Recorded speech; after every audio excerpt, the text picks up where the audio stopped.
What's going on, geeks and gamers? It's your observant lineman, Uche Waneri. And today, I have a very special video for you guys.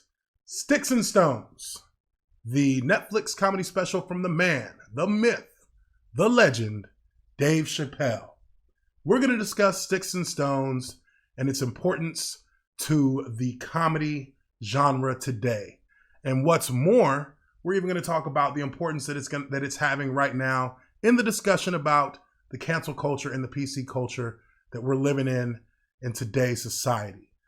Dave has thrown down the gauntlet, and he has laid out the challenge to resist the cancel culture, to resist the PC culture, because all that this phenomenon has done has created avatars of people. People walk around the streets and they tell you, you can't say this, you can't say that. On the internet, they say you can't tweet this, you can't tweet that. And if you ever tweeted anything like that or said anything like that or did anything even remotely like that, whether it be 5, 10, 15 years ago, you're done. You're finished. You're canceled. Dave Chappelle addresses this directly in a special, and we're going to take a look today in this video essay at the finer points and some of the societal jabs or some of the jabs that Dave takes at our society today and its hypocrisy and its duplicity in trying to police individuals and their opinions. Now, personally, I've never been a politically correct individual myself. I am very outspoken. I have my own opinions. I'm not going to say whether I'm, right or left, because to me, that doesn't matter at all. To me, those are just labels. Those are just things that just kind of helped create this culture of canceling and political correctness that we see today. And really, it comes from both sides, because when one side's not doing it, the other side is. And when that side's not doing it, the side that wasn't doing it before is doing it. So, with all that being said, let's go into this video essay and let's talk about how Dave Chappelle may have just saved the world from itself with his Sticks and Stones stand-up special. I'm going to say something that I'm not allowed to say. August 26th will live forever in infamy as the day the king returned. I do not believe it. One of the greatest authors in American history once said, humanity has unquestionably one really effective weapon: laughter. Power, money, persuasion, supplication, persecution, push it a little, weaken it a little, century by century. But only laughter can blow it to rags and atoms at a blast. Mark Twain. Welcome to the Geeks and Gamers and Observant Lineman special, Sticks and Stones, how Dave Chappelle saved us from ourselves. Sticks and Stones is the stand-up comedy special that's taken the world by storm. Dave Chappelle, one of the greatest, if not the greatest comedian of our generation, has returned with a special that takes aim at all of us in ways that have set the social temperature of those in the online world and the terrestrial world ablaze. With his special brand of jokes and social commentary, Dave has exhibited his comedic genius, exposing the insecurities of a world that has become obsessed with being politically correct in every facet of our social existence. Dave has presented the masses with an uncomfortable dilemma.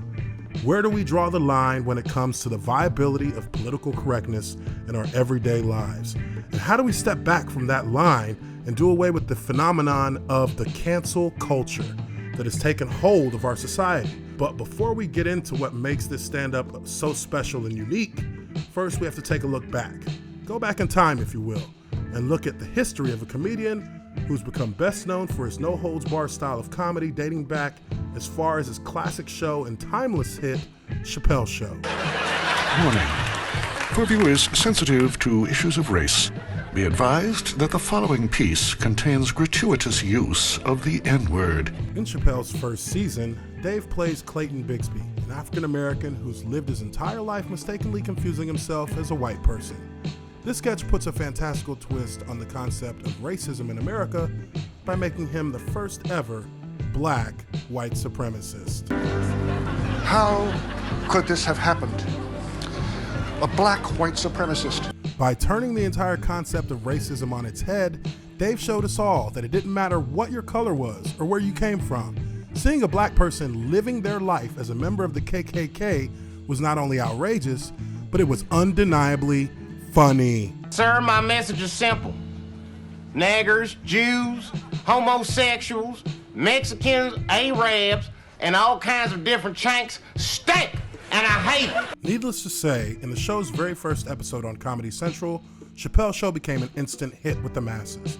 This style of comedy was something that had never been seen before on television, and people universally loved the sketch of the blind white supremacist Clayton Bigsby.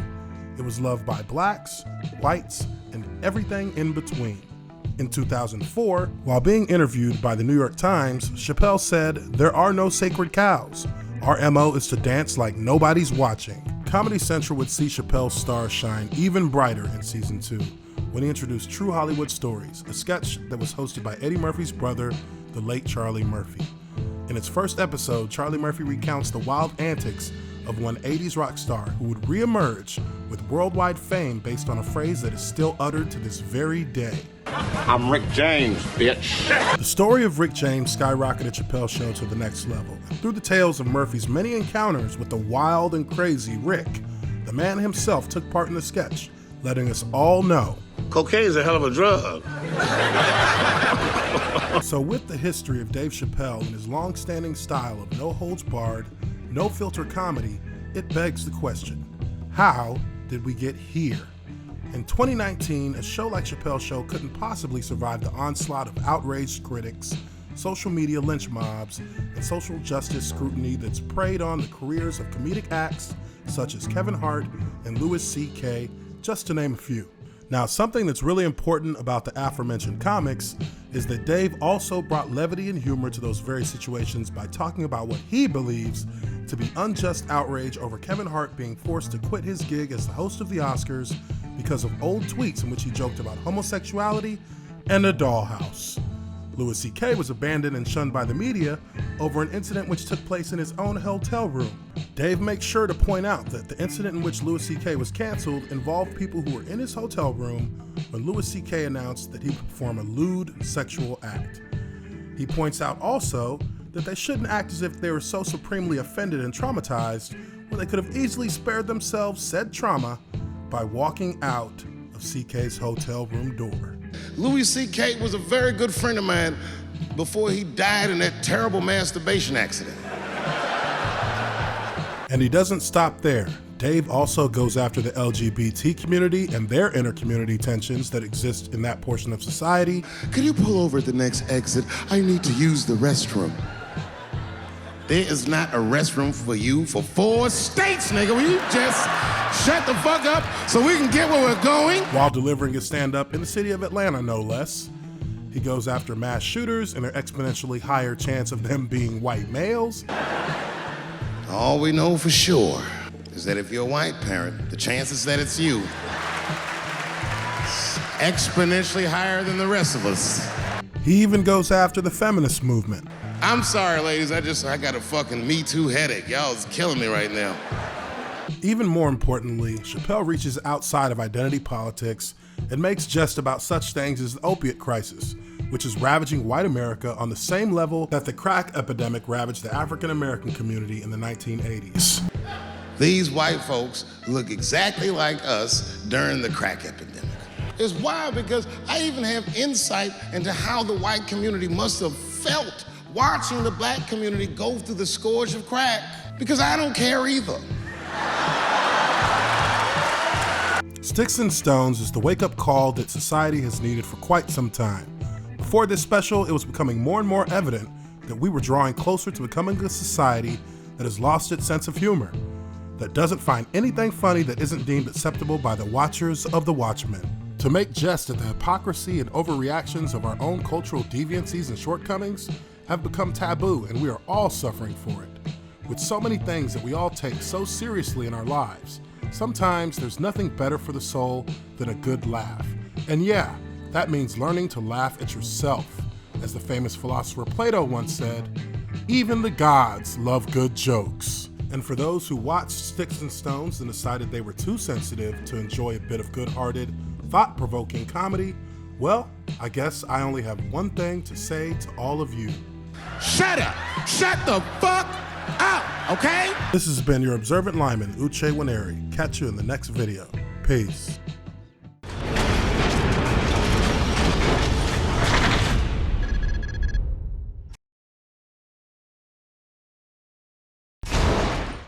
Hey everyone, it's Jeremy from geeksandgamers.com, and if you're a fan of Geeks and Gamers, please go to our website, visit our merchandise store. We have t-shirts, hoodies, hats, beanies, tank tops, and in the very near future, we're going to have many more products for you to choose from. So thank you for the support. We appreciate it. You guys have a great day, and we will talk to you later.